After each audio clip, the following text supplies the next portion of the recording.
Morning. So this morning it's 40 degrees here in the Belgrade Forest. Just completed my 15-minute start. Got out of the car and I was right at that sort of threshold in which the kilt and just this single wool X base layer were being tested. I was quite chilly, but I said, okay, I'll start with this, do my 15 minutes, and see. I'm really at that threshold where I believe I would keep hiking until lunch, or will keep hiking until lunch, because while I have a chill, it's keeping my sweating down, and I'm not uncomfortable as I hike, except for one thing. And it's interesting because I've had frostbite previously. The tips of my fingers are actually really uncomfortable. One of the things that I included when I upgraded my pack, the pouches on my pack, was now I'm able to keep my pair of glove liners that I had mentioned to you previously. These are the high-long glove liners that I had gotten. I will actually go to the glove liners just to sort of warm up my fingers. It's nice to have this extra space where I can have some of this gear really close and convenient, not even in the brain of the pack where I'd have to take the pack off, but be able to have them in these 1-liter pockets with the space. So this is the first time that that's proven beneficial in that regard. So the other thing I'm going to do, I'll give a shout out to Outdoor Adventure. Gave some good IT and glute stretches. So I'm including in my 15-minute checkpoint to do those stretches now that my sort of muscles are warmed up a little bit. So I'm going to do that, but I'm going to go obviously off the voice. I don't know if I had mentioned to you, so I went to a pop music external mic with a dead cat wind muffler, and I found that the wind muffler worked great, except for it seemed to dampen the vibration, of course, of my voice when it was dealing with the wind. So it would just cut the sound off completely. It would just absorb all of that sort of energy. So yeah, it was quiet, but it was silent. So I'm now trying this. These are Beats. And of course, they're obviously designed to be used with a phone. I probably just made a racket messing around with them, but they're designed to be used with a phone. I get audio and I get the mic. So they're okay. The problem is the cord's too short. So I'll look for something that maybe has an extended cord.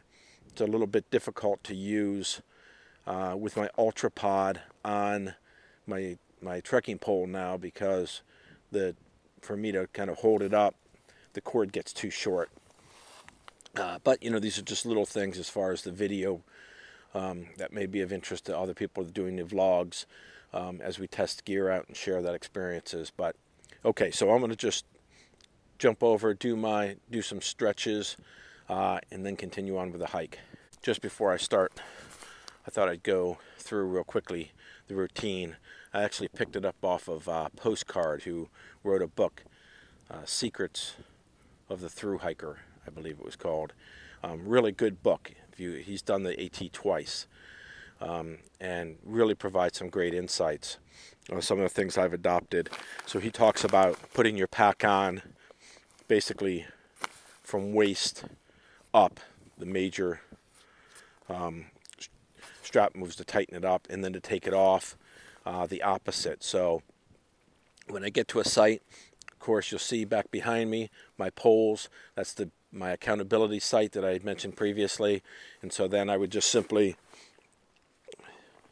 release the load lifters, come down, take off my chest strap.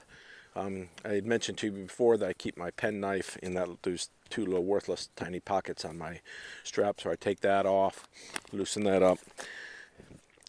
Then my shoulder straps, I release them, and then I be sure to release the tension off of my waist belt before, or hip belt, now whatever you want to call it, before I undo it. That way when I put the pack on, back on, I'll be sure to adjust and tighten those. So at this 15-minute point, he suggested, and I found it to be pretty useful, to actually take it completely off. Then when you put it back on, you know, tweak it and adjust it now that your body's a little bit, you know, sort of ready to start hiking for the day.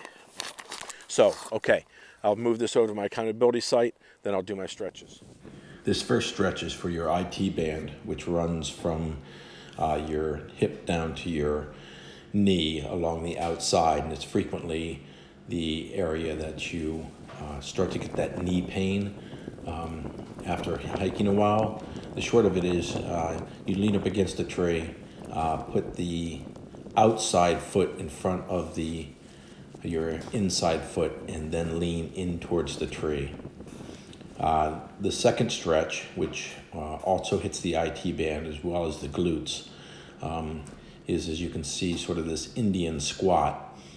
You'll feel a lot of pressure on the glute and on that sort of IT band. It's a great exercise.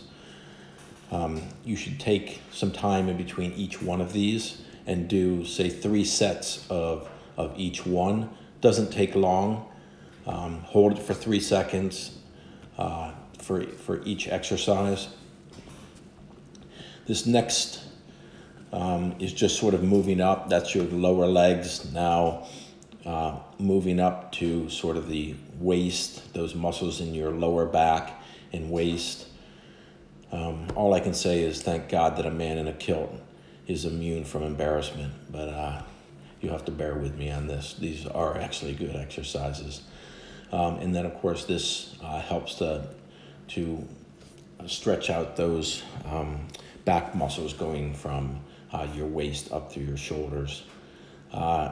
Then the lower legs, to hit those calf muscles. You know, I'm sure a lot of you guys are already doing this because, you know, it's very common in the running world and for a lot of exercises. But I find that I will get leg cramps down in my calves, so this helps to just sort of get them limbered up before going on. And this pulling the knee up each individually and then both, I do when I first wake up, before I even get out of bed. Because of those herniated discs in my back, I need to sort of limber up and help strengthen up those muscles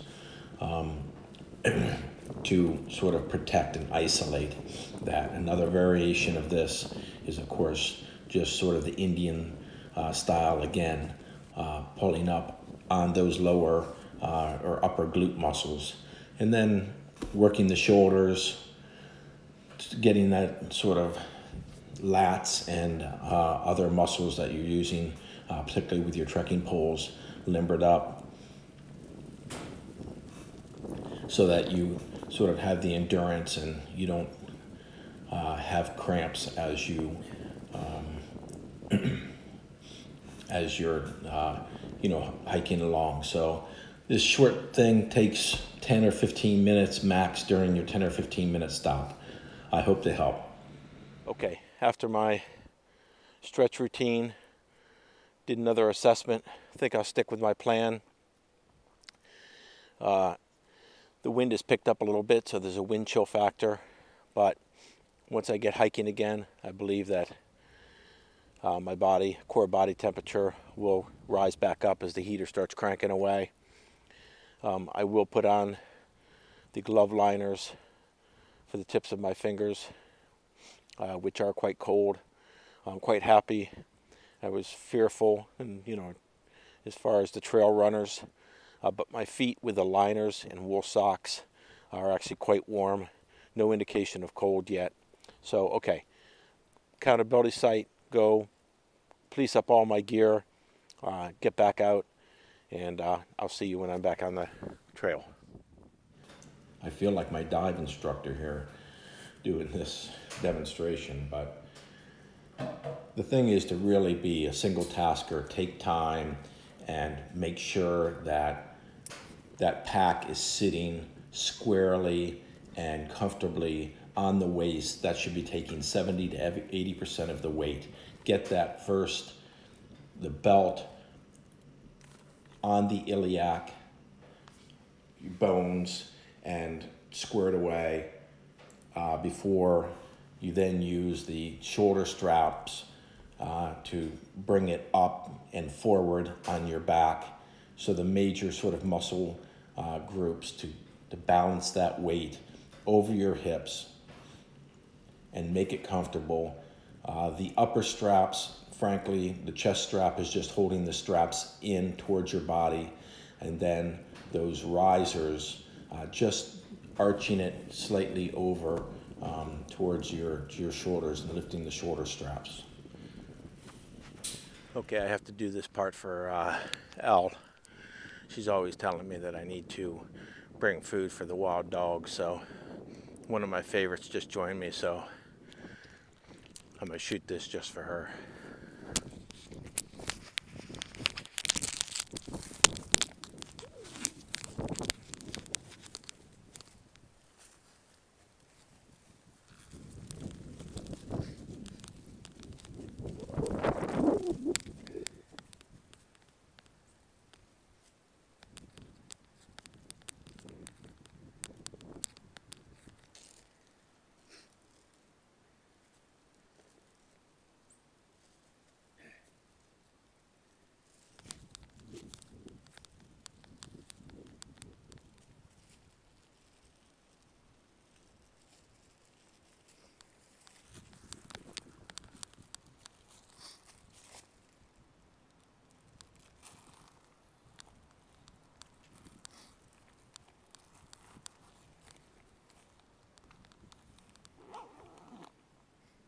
I thought I'd end this video with a little hiker humor, taking a page from Jeff Foxworthy, "You might be a thru-hiker." I guess the first and most obvious one is, if people talk about you and dogs bark at you because of the strange attire you wear, you might be a thru-hiker.